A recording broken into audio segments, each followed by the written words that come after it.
Welcome to the boardroom, ladies and gentlemen. I am your host and CEO, Bagelmode. I have CFO Magic, COO Motorboat, and our intern Melly here, as always. Let's talk. Interesting topic that I'd like to share is Blizzard workers create a spreadsheet of all of their salaries because to see what disparities there are, and it's a sad topic that we are definitely going to cover because, yeah. Anyone got anything else they'd like to mention before we just get right into it? China boss goes rogue, hires mercenaries to protect him in a building that he no longer works in. Alright, and with that, alright, Motorboat, what have you been playing this week, and why is it the exact same as everything else you've been playing? Does it count that I finished more than one chapter of Celeste this week? Oh, cool. It does. I just figured you would continue to play, Valorant and, LOL, because, I did not touch Valorant this week. Ooh, I have not touched Valorant recently. I finished Celeste. So if there's footage playing behind me while I speak about this, spoilers, it's basically footage of the last level. I will remind you to get your footage into me at some point. I'm uploading it to you right now. Oh, beautiful. Fantastic. Thank you. You're welcome. It's not gonna be late for once. And then other than that, it's just been, League as normal. And I've had more time to play because I might have the COVID fun times. Yep. And earlier today when he was mentioning this, I was like, you should definitely hop on the podcast because if you die, we'll get sympathy subscribers. And the future of this channel is more important than your health and safety. So I apologize for coughing and sneezing as this video goes on. I might mute myself. That's okay. I can mute you. Or no, I can't. That is something. So, real quick. I can just mute him right now for myself. Correct. And I'll be fine. Yeah. But, the dream would be if everyone recorded their audio individually, I could cut certain people in and out, which would be beautiful. But we're not going to do that because I haven't figured out a way to do that easily. Editing League of Legends footage is miserable, Motorboat. It is miserable because, alright, I have to make it so you can't read what the chat is because that has usernames in it. Anytime you die, I have to blur the dude's name who killed you and any people that got assists off of that. I have to blur anytime someone gets, I think it's more than 3 kills as a rampage or whatever the heck. Yeah. I have to blur those anytime they pop up. So, you gave me an entire League game, and I was going to, show the entire League game. I got 15 minutes into editing it, and I said, this sucks, and just stopped. Because it was too much work. Can you not have anyone's usernames? I don't want... The fact that they're more or less just bystanders and whatnot, whether that has their real names or not, I don't want to just have that out there. Gotcha. I would have if your username wasn't your first and last name, I would have no problems putting that out there. But as long as you were more or less consenting to it. But I will not put random people on the internet's usernames. I don't think I've done that because I think I've only played single player stuff, but I could be wrong. Player. Yeah.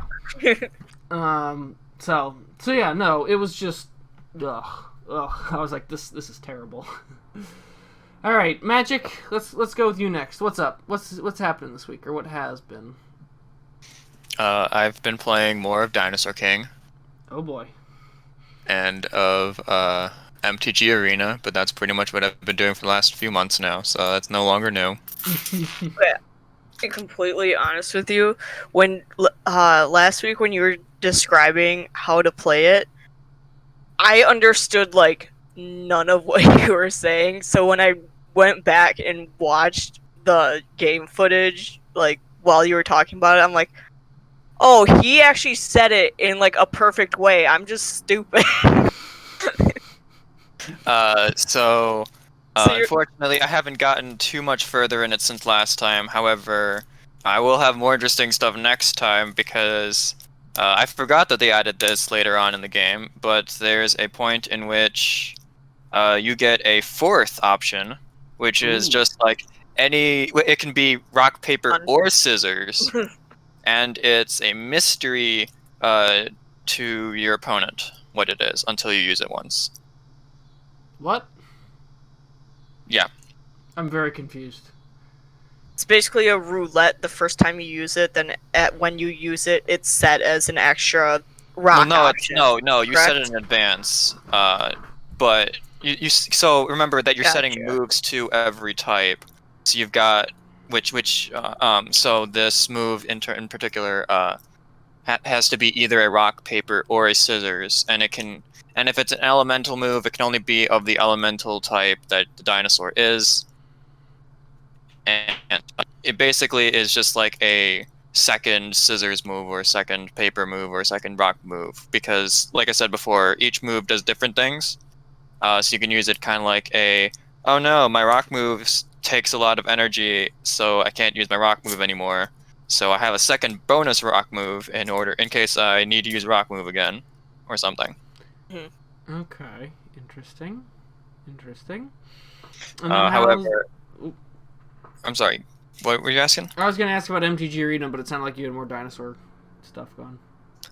Yeah, so I haven't gotten too much further in the use of it, as that mechanic was just introduced, because I just got to the level where that is introduced. Gotcha. So hopefully I'll have footage next time of me actually using that mechanic when I have more information about it in terms of fighting against it with the NPCs. In terms of MTG Arena, it's pretty much the same as it's always been, where I just have terrible basic level decks that lose all the time to people who have actual amounts of cards and have basic strategy.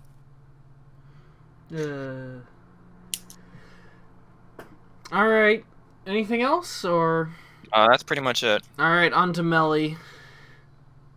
I have literally played 0 games this week Wow. because I have been so stressed with, like, I have my full-time job of work, and now it's finals week for my animation classes, and I haven't played a single minute of any video game. Dang. So. Dang. What a weird turnaround. Yeah, so tonight I have to finish the shark animation, and like rigging it, and then it's due by noon on Friday, so tomorrow. And after that, I will probably be playing some more either Batman Arkham Asylum or Fallout 4. I'll get you footage of that, maybe, eventually. So I want you to know that I only used one of your Batman footage pieces, and it was the Batman footage piece where you stood on the ceiling and you kept activating and deactivating Batman vision for like 5 minutes straight. Remember that? I was like, this is so thrilling. This is absolutely exciting. Wow. Also, last week I edited the podcast. I uploaded it to YouTube, and then it sat processing at YouTube at 95% for like 3 days, and then it was like, hey, by the way, the processing failed, so you're gonna have to re-upload the whole video. And that's why the video got uploaded last night. So yeah. Also, if this episode gets fully uploaded, edited, and uploaded, we will be the longest running boardroom podcast on YouTube. No one else has gotten past 5 episodes. I mean, look, just because we get past 5 episodes doesn't mean they're good or that people watch them. That's okay. That's okay, all right? The whole point is build up that backlog, all right? Because nothing makes a good backlog than content that is really only applicable to the time and day that people are watching it. Like, news content, that stuff's fresh forever, right? Exactly. All right. Yeah, but that's the thing, though, is that looking back on your predictions and stuff like that, because you had a prediction about like Deathloop and Hyperscape and that kind of stuff. Yep, Hyperscape, which I'm pretty sure is a very dead game already. In like a year and a half, when both of those are like the #1 ranking games in the world or some stupid dumb stuff, then we can look back and say that you are dumb. Thank you for that thrilling and exciting way to speak. Look, By I'm the way, trying not to speaking of swear, alright? I just, all of that was just me filtering. I'm just like, no, can't say that, can't say that. You can say whatever you want. I just have to beep it, and I will groan anytime you swear. Speaking of Hyperscape, I just looked it up. IGN rates it 5 out of 10. Although that's it's up to you whether you believe IGN is an accurate source of rating. The issue is IGN is generally a very positive thing, so that means it's getting panned. Oh my god. However, it's like a 90% viewer, like people like this, so I don't know. Oh.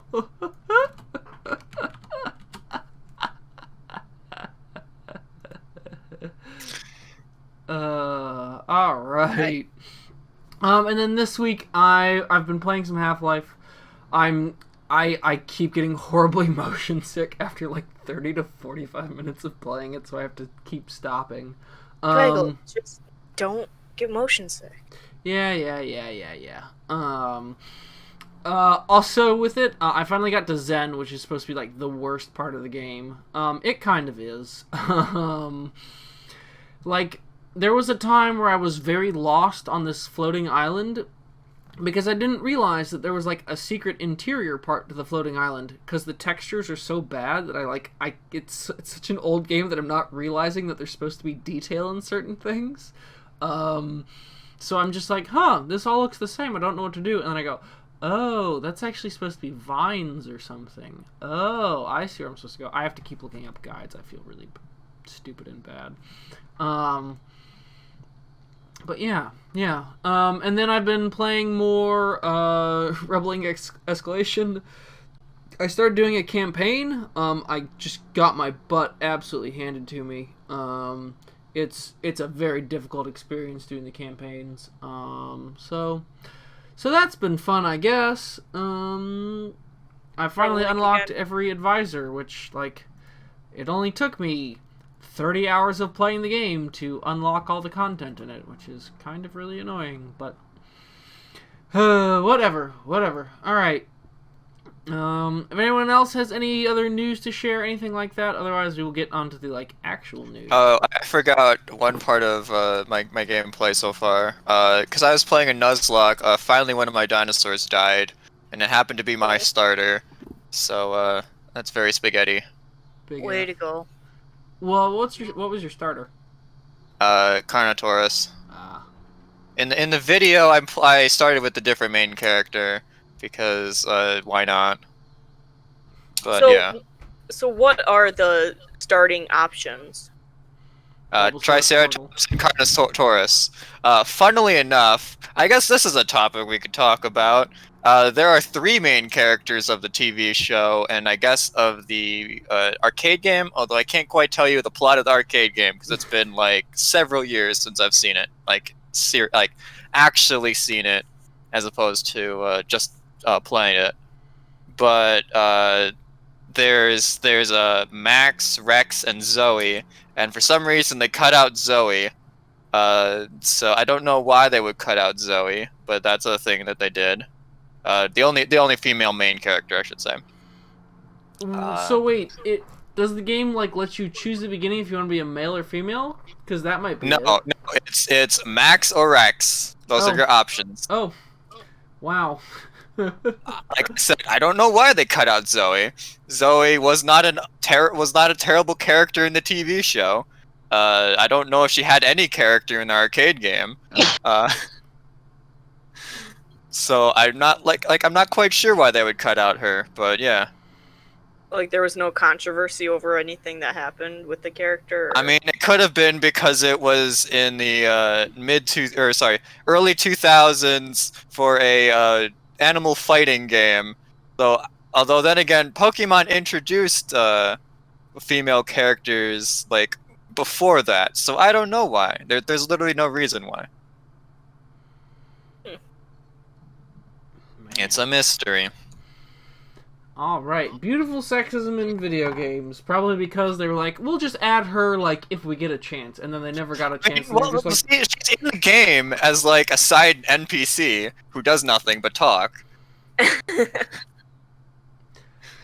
Actually, now that I think about it, I haven't seen her in the game. I don't remember seeing her in the game since the introduction area. Like, the one time you talk to her, and then every time you go to the introduction area since, I don't think I've seen her in there. I'll do some careful keeping my eye out later on to see if she ever makes a comeback at any point, as in just showing up. But yeah, she's pretty much just cut out of the game. Plot twist, she's gonna be the main villain at the end. That you have to fight. Thought you forgot about me, didn't you? Just If only. If only. Alright, and with that, anything else we'd like to add, or? Alright. So, Armed China Boss goes rogue. Basically, so ARM is based in the UK, right? There's two halves of it. And there's also ARM China, where, you know, real quick, either put in headphones something, Magic, because you are reverbing. Whatever I say. Okay, so, China there's a ARM China, alright, and, Mr. Wu, Alan Wu, was is the name of the dude in charge of, ARM China. But, he was recently fired, because he was, propagating false information and creating a culture of fear and confusion among ARM China employees. And as such, he has hired personal bodyguards to stop anyone from, you know, getting rid of him.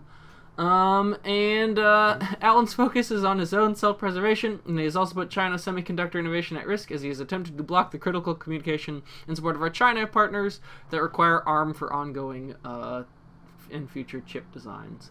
The dude's literally got, like, mercenaries and whatnot to protect him from getting fired. That's That's new. Yep. I just like the fact that they're like, "You're fired," and he's like, "No." he just refused to accept the decision. It's just like, "No, I'm still in control." And it's also worth noting that NVIDIA, who makes cheap graphics cards and the likes, is trying to buy ARM right now for $32 billion in cash and stock. So it looks like this is going to be their problem when they are done buying it, is how do you get rid of Mr. Wu, who literally has armed bodyguards guarding him. Just thought that was a fun one.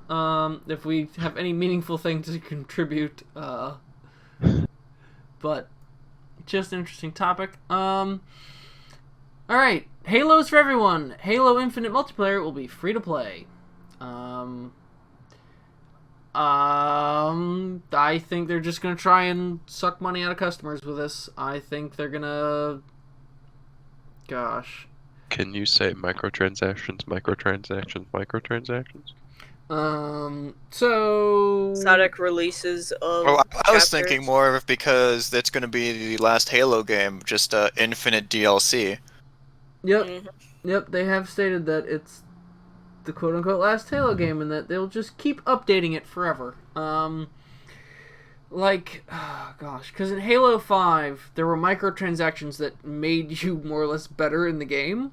There's basically a MOBA mode in Halo, and you could just, like, buy vehicles and power weapons and whatnot, using loot boxes. So, here's to hoping that it's not gonna be this, but...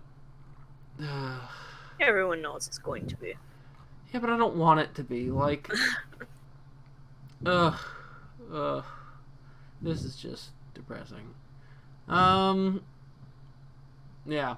Alright. Here's the fun part. Here's one of the fun articles. Florida teen charged as mastermind in Twitter hack. He has been charged. He's 17 years old. He got into... Holy, sorry. What? Didn't realize that he was facing 30 felony fraud charges. He's being tried as an adult because it's Florida and they can. The dude, before this, he would scam people in, like, Minecraft, where he'd be like, hey, I can get you a cape in Minecraft, and people, like, pay him $100, and he would just run off with the money. He also stole, before this, something like $180,000 worth of Bitcoin off of, I think it was an Amazon executive. The dude... Like, I'm not condoning this kid, but I have a personal beef with Amazon and its billionaires and stuff like that. Oh yeah. I do as well. But we're tiptoeing a little bit into politics. But it's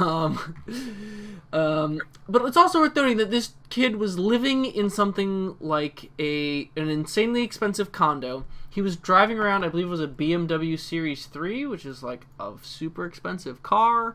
The dude was not like, I'm gonna steal from the rich and give to the poor. It was, I'm gonna steal from the rich and be rich myself, from what I understand. Yeah, that's where I lose interest. Yep, and he also, stole money from people through Twitter. We're gonna see if they can get the Bitcoin back. Oh, he also had two co-conspirators, who was 19 and 22.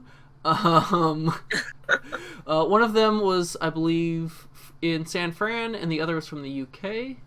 Don't quote me on that. But we're all older than 22. Why haven't we stolen billions of dollars from people on Twitter? Come on. I'm not making very much money in my job. This sounds like a pretty sweet gig. Hey, any podcast listeners, if you give $1,000 to the Boardroom Podcast, we will give you $2,000 worth of quality content back to you in installments over the next several years. So feel free to donate. There will be a Bitcoin link on the page right now. Not a physical contract in this deal. We make no certain promises. Well, no, we'll deliver $2,000 worth of content, all right? And if I charge myself at, let's say, oh gosh, if I say it costs about $250 for me per hour, and takes me about 3 hours to edit a video, 3 to 4 hours to render a video, and then 3 hours to upload that video. You're charging for the rendering and uploading. Well, this would be if, like, you hired me, and so as such, this would be equivalent. About 2 podcasts is more than $2,000 worth of quality content, if I do say so myself. You think we're gonna do this for another 2 whole podcasts? Yeah, Ooh, boy. Or you can go and donate to our hypothetical Patreon, where if you donate $2,000, Melly will draw you a nice stick figure. I'll draw you a nice stick figure for $2,000 if you don't make mind. no guarantees on the quality of the stick figure that I may or may not draw you. I think the issue we're overlooking here is now that we've done 5 episodes, we've beat the record and we're all done. This is the Yeah. Oh, no. Now next, Magic's going to be the one who uploads the Boardroom, and then we'll go for 6 episodes. Then it'll be Motorboat. Then we go to 7 episodes. Then I can do it. We'll go to 8 episodes, and we'll just keep rotating. So we're just And then one-upping from there each other. on out, we'll just use a AI to generate text or text-to-speech for us automatically. And then it'll be just us watching the Boardroom generate itself. Yep. You ever see that thing of the 2 chat bots that learn how to talk to each other, but they just keep going like, me too, me too, me too, as well. And it's like horrifying where like 2 Facebook chat bots just got into a room with each other and generated their own language. Balls. Yep, I remember that was... I will post that in the video for those who are interested.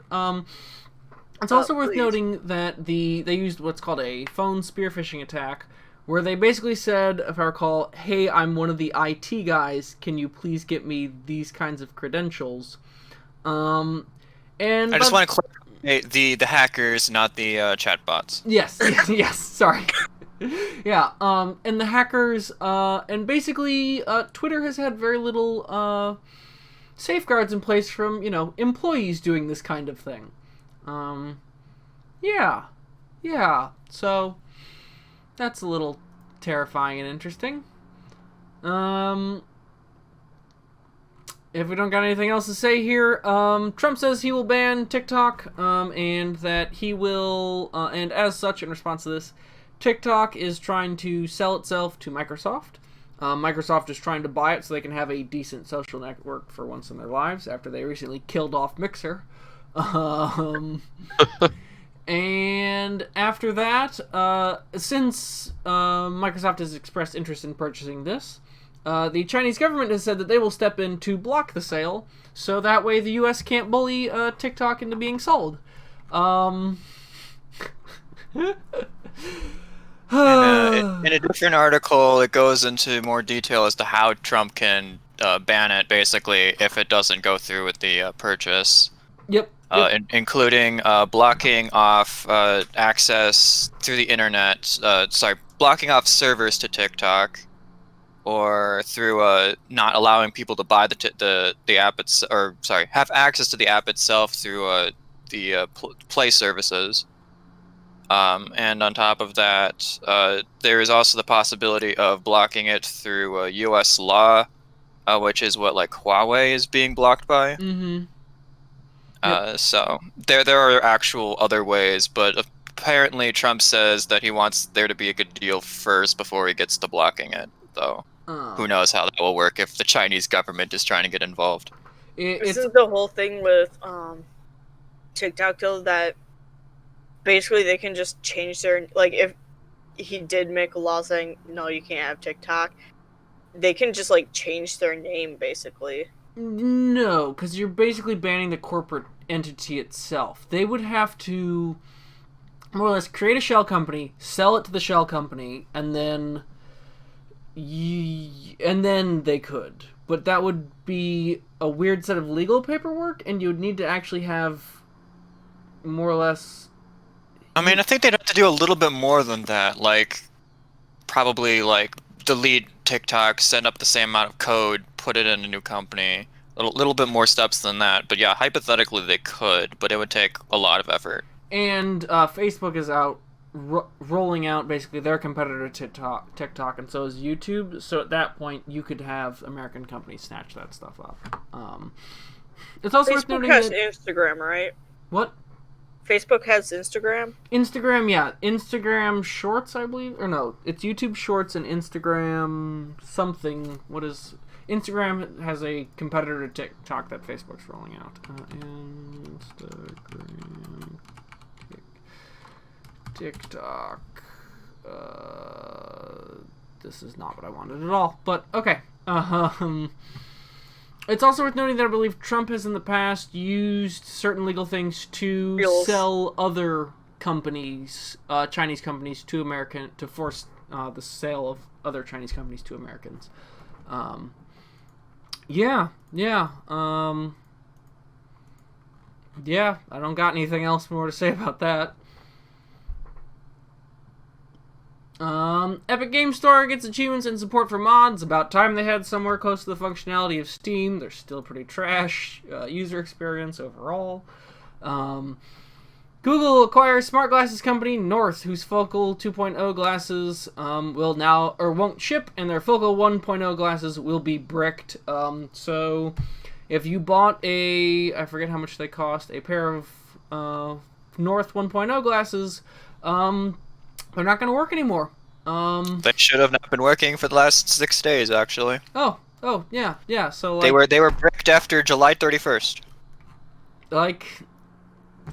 This is terrible. And the real question is, will Google put in any effort? Honestly, or will they just work with these for 6 months and then kill it like they did Google Glass? So do we? So because we can just skip down to the antitrust thing after this, but is there a possibility this was purchased for to get rid of a competitor because they're intending on actually bringing the Google Glass to somewhere in the future? I don't think so, because they literally they canned all of the Google Glass work altogether. They dissolved that team inside Google and said, you can't work on this anymore, if I recall correctly. So, they haven't been working on anything on Google Glass specifically, but, so, which one was farther ahead in the development? Was it Focals or Google, or sorry, North or Google? So Google canned the Google Glass project years ago. No, I realize that, but like, because what I'm wondering is, if Well, it North says continued this and Google didn't have to pay for it, and now they're just buying them, they could possibly just take the information and technology that North has created and just mass produce it. it says that the company started the the company that North was founded in 2012, I think. But they were selling a different product then. Yeah, but it could have been in development at some point after that point. So it might have been in development around the same time as Google Glass. I don't know. Also, worth noting, there's something called Google Glass Enterprise Edition, where they apparently just canned the thing that people could buy for $1,500, the original Google Glass, and oh my god, Google Glass Enterprise Edition still looks awful. I wouldn't be surprised if they're buying it for the design alone, because like if you look at Google Glass, it looks just ridiculous, and if you look at North, it just kind of looks like thick glasses, which don't look terrible to wear. While Google Glass, you look stupid. And I think one of the reasons they said they canned Google Glass was because people thought it looked stupid, and like people were gonna get hit by other people who thought it was dumb looking. Yeah. So, All right, as a person who wears glasses, the Google Glass in this picture for the Enterprise just does not look wearable. But look at the North glasses. Is that something you would wear? Well, sorry, the Google Glass is missing several key components, like the bend in the frame, which holds it onto your face, so if you look down, it doesn't fall off. Is that what that's for? Well, it's partly what it's for. Oh. So like you can see if you look at a picture of it, on the one side it's got all the hardware. Yep. So that's fine, but on the other side it's completely smooth and it's just a single frame. Like it's not bent or anything. So it would slip off half your face and start dangling if you look down. Yeah. Who is this product for? Honestly, Meanwhile, the focals, I could imagine in like 10 years you could probably just strap them onto a regular set of glasses and just wear that. Yep.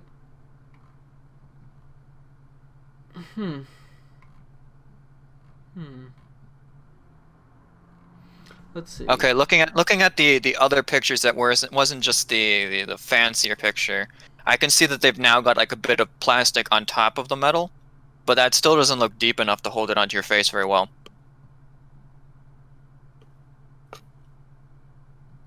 Huh? But I mean, I guess if you just like put them on and kept your face level, it wouldn't be too bad. But it still doesn't look comfortable to wear. About 46 grams. That's gotta be heavy hanging on your face. No. Alright, Google Glass is stupid and is still stupid, and they just screwed over everyone who bought Nord, so yeah. Or freaking heck, North Focals. 46 ounces is 1.6 46 grams is 1.6 ounces. Yeah, but like, what's a pair of like good sunglasses weigh? Cripes.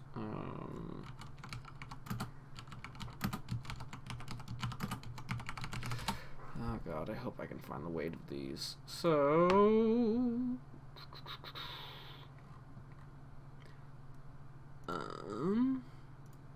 and of course there is no description of how much they weigh, but like,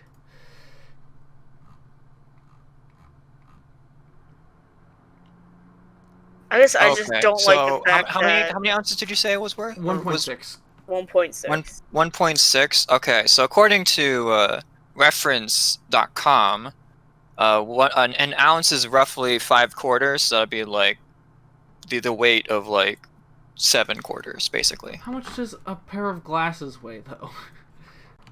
Probably about the same. No. Are you kidding? They have an almost 1,000 milliamp hour battery now. That's gonna weigh a ton.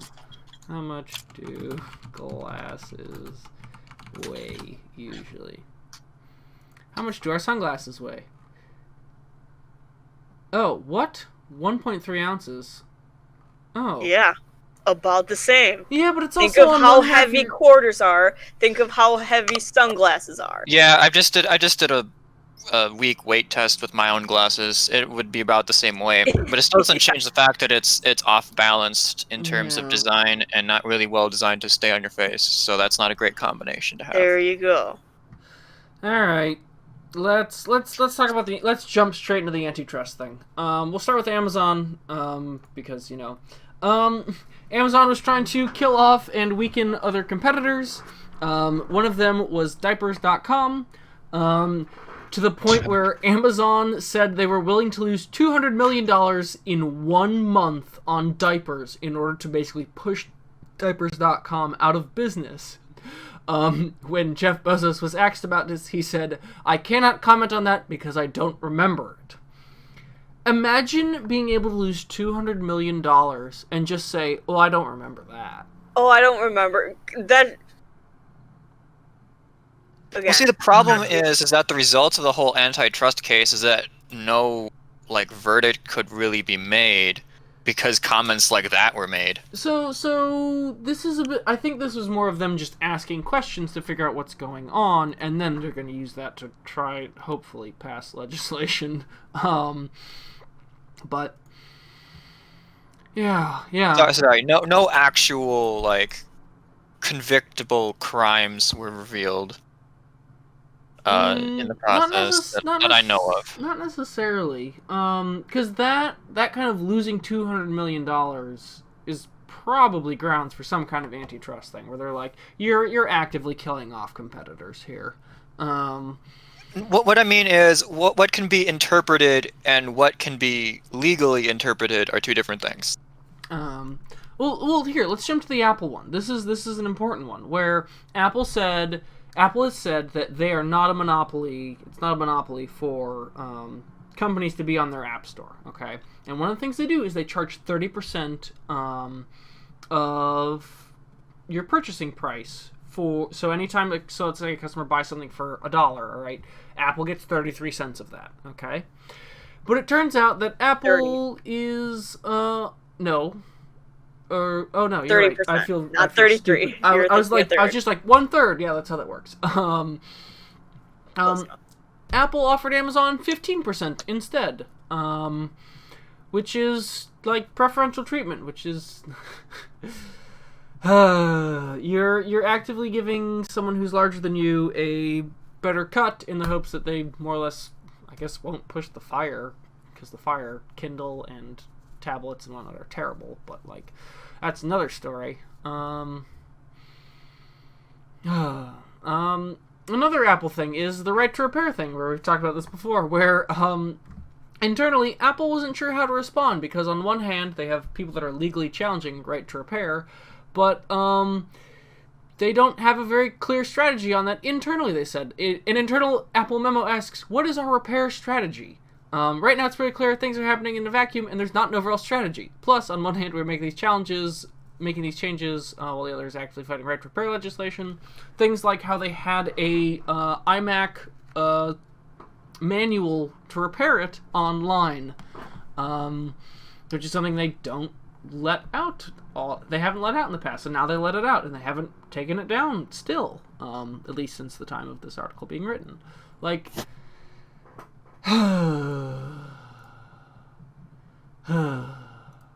Although I do want to point out that a surprisingly large number of products have their manuals out for public visual use. Correct, but Apple's been very stringent about these things, that is the big thing there. And now all of a sudden they're saying, "Hey, we aren't going to be so stringent about this one thing, but we're not sure as to why we're not being so stringent. Can anyone point us in the right direction?"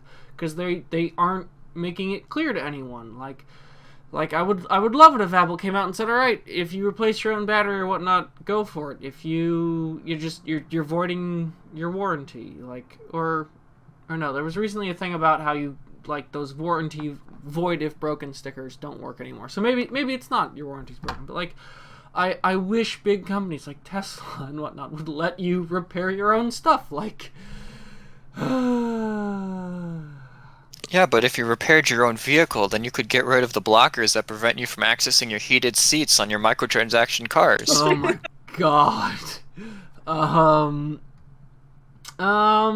More stuff on Facebook, because if you need another evil, a truly evil company, here you go. For starters, Mark Zuckerberg was basically ignoring Twitter for a long period of time because he didn't see them as to be a true competitor to Facebook. He did, however, see Instagram being a competitor, so they got into talks with Instagram to try and purchase them. The people who owned Instagram were talking with one another, and they said, will Zuckerberg go into destroy mode if I say no to an acquisition deal? Bottom line, I don't think we'll ever escape the wrath of Mark. It just depends on how long we avoid it. Wow. Like, imagine being afraid that your company is going to get destroyed by another because you're making a cool thing. And that refusing to get purchased by them is just, they're going to create a better version of you and just beat you out of house and home, like what Amazon did when they invested in companies. Like, this is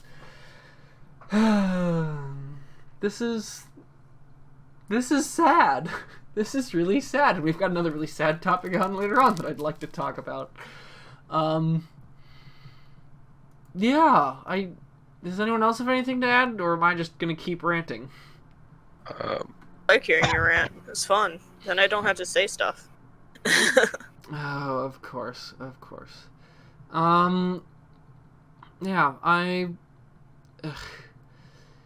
Well, my interpretation of this is basically, if they can't find anything that they can directly enforce now, I really hope that they come up with good antitrust laws that prevent this from happening in the future, and maybe rectify the current situation as they are in the moment.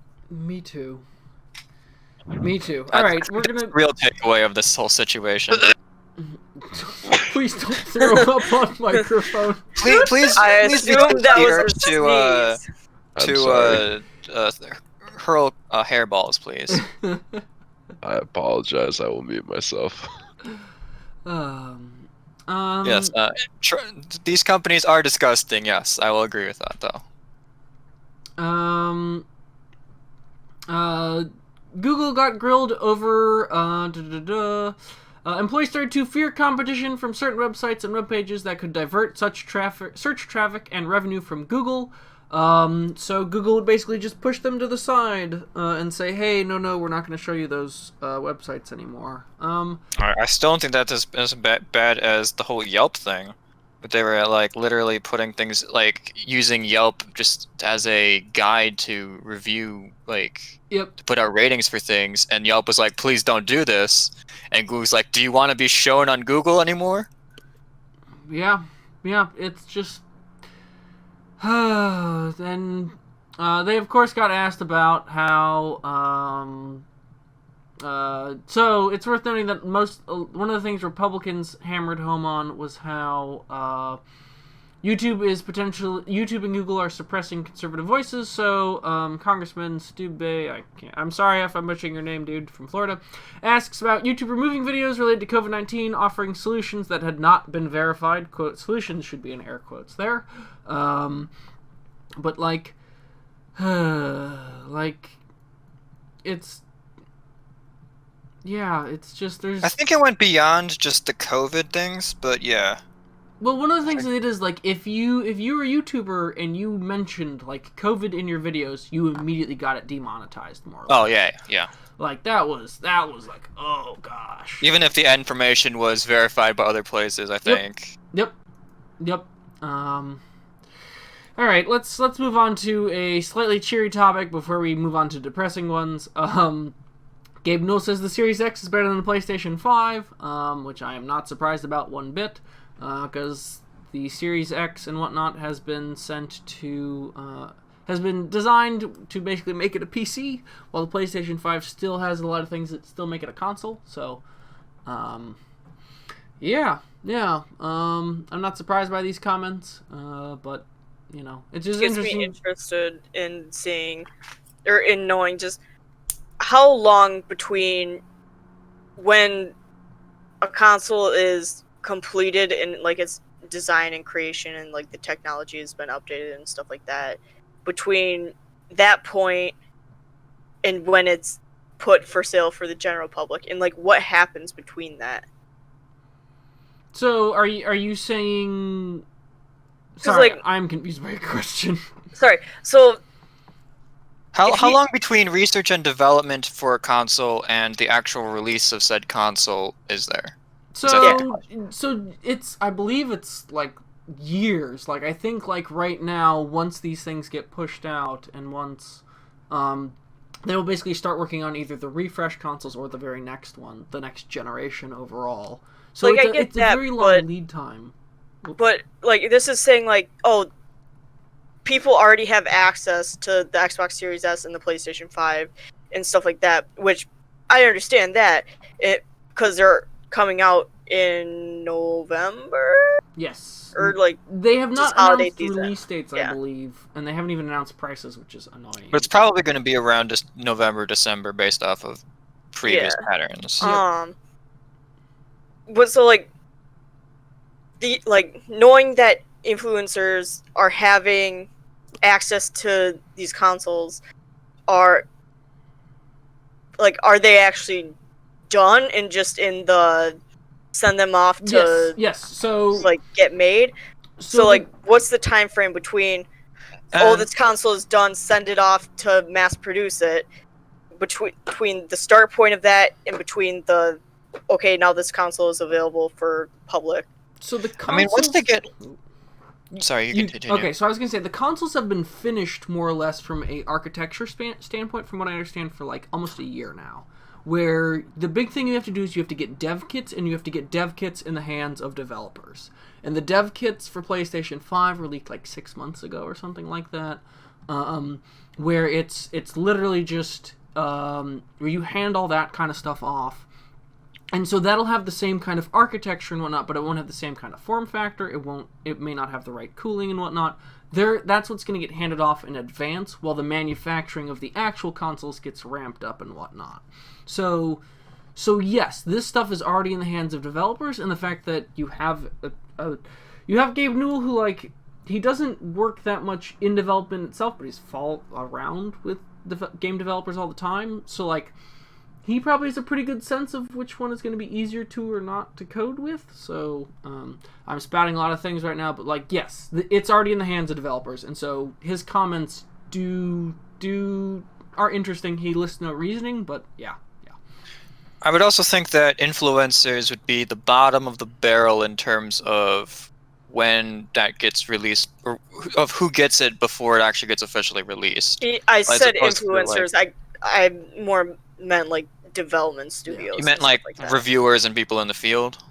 No, developers. Like okay. Developers, yes. Okay. So, yeah, Mototboat. Again, I just have poor wording like half the time I talk. So, Mototboat. In case you have forgotten, you are muted. If you'd like to contribute anything, if you'd like to stay muted, you may. Like to die of COVID, please send a text message to either literally anybody in this chat, so we know that you are in fact dead. I think he only has my number here, but okay. PlayStation. Well, you can send us a message over Discord. That's possible. For the Marvel's Avengers game, Spider-Man's only coming to PlayStation because Sony owns them. No surprise there. Love exclusives. Just love them. Just love them. Just keep making them. Just keep making them. I love them because I have access to all of them. Ha ha ha. You are the problem with so many things. In a Reddit AMA, two of the Overwatch developers suggested that if they had to choose, they would put Tracer or Doomfist into Super Smash Bros. That's never going to happen. Here's the more interesting article that I really want to get into a fight over, which is Blizzard workers share salaries and revolt over pay. Where you have, I believe, the number one dude at Activision Blizzard makes how many millions of dollars a year? I forget. 40 million. Yep. And then and then you have all the way at the low end, you have employees who could not afford meals in the Blizzard cafeteria. Yeah, this is this is really depressing. I love this. This year, top performers received a salary increase that was 20% more than in prior years, and more people got promotions. But it's worth noting that if you are making minimum wage to your employees and you're getting 20% more, what's 20% more than like $10? Like, not much. So, it's also 20% more than in prior years means like if you were getting a 1% increase, you're now getting a 1.2% wage increase. But like, so I knew it was bad in the video game industry that like working for them can be horrible. I didn't realize it was this bad. Well, I want to clarify what you just said. Most of the raises were actually below 10%. Cool. Even worse. Wow. Which the article says was significantly less than the employees said they were expected to get. Or sorry, expected that like in total, I guess, is what they meant. So when they did like the final review, people were like, "I think this is going to be the average amount increased in each raise, and since it's below 10%." And in line with that, Activision has pushed for Blizzard to cut costs. Last year, they eliminated hundreds of jobs and asked some of the remaining staff to take on responsibilities. The extra work did not come with more pay. Wow, like one veteran Blizzard employee told Bloomberg News they received a raise of less than 50 cents an hour. This is why game developers basically need a union the same way the Writers Guild of America for movies and television has. This is... At the very least, remember to share how much you make with your employees or with your fellow employees because it may be very important for you. Yep, this is upsetting. This is upsetting. I don't know.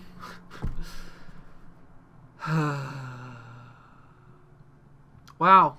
Like, you have stuff where a third said that they and their partner had stopped talking about having kids because they knew they wouldn't be able to afford it. Like, your life choice has been determined by a company not paying you anything. Like...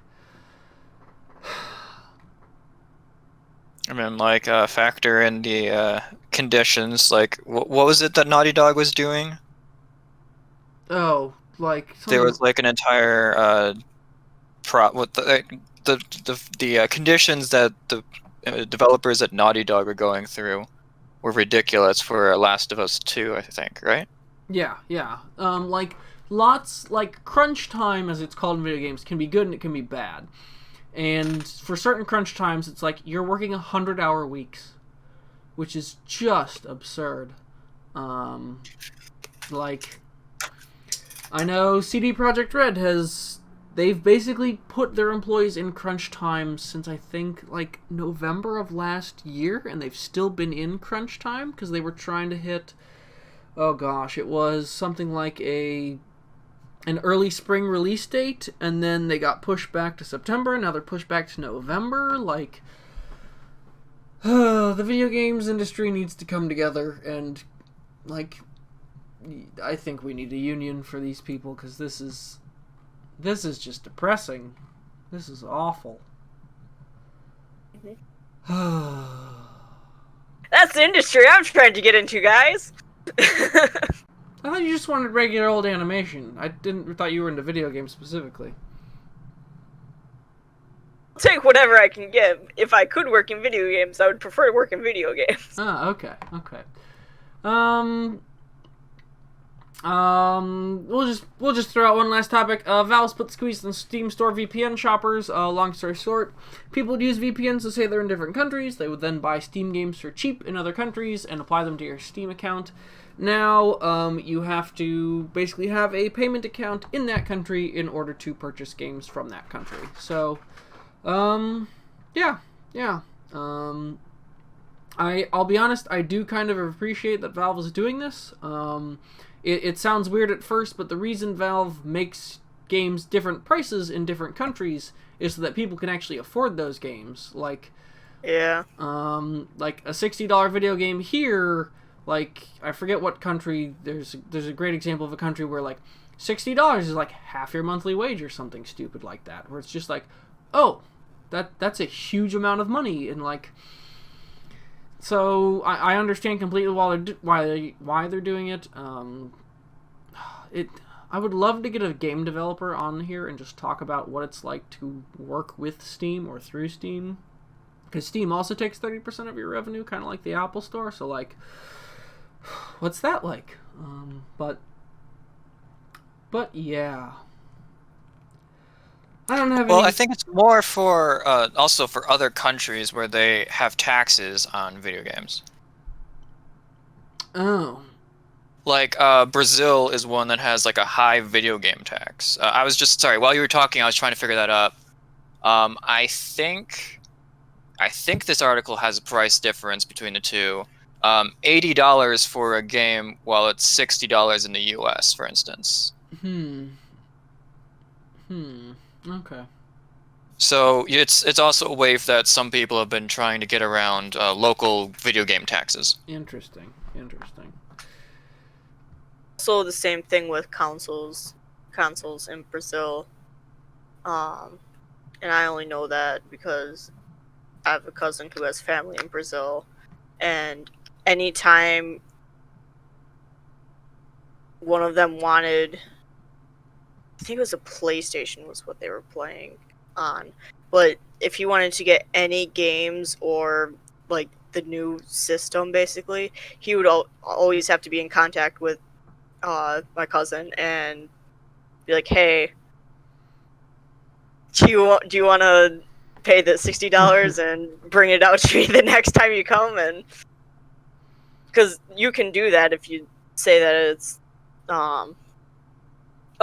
this is mine, thanks, and you can just bring a console into Brazil. But I believe that's called import fraud, but okay. eh. Also, isn't it something like the PlayStation 2 was still being produced up until like 5 years ago in Brazil because it was just that ubiquitous down there? Yep. Alright. Do we got anything else to talk about? Alright. With that, thank you so much for joining us for our 6th episode of the Boardroom Podcast. We've officially killed off all other instances of the Boardroom on YouTube. We are now the Boardroom Masters. Thank you for joining us. I would also like to mention we have way less views than all those other boardrooms, but that's okay. We'll see you next week at some point. Thank you. Bye. Yes.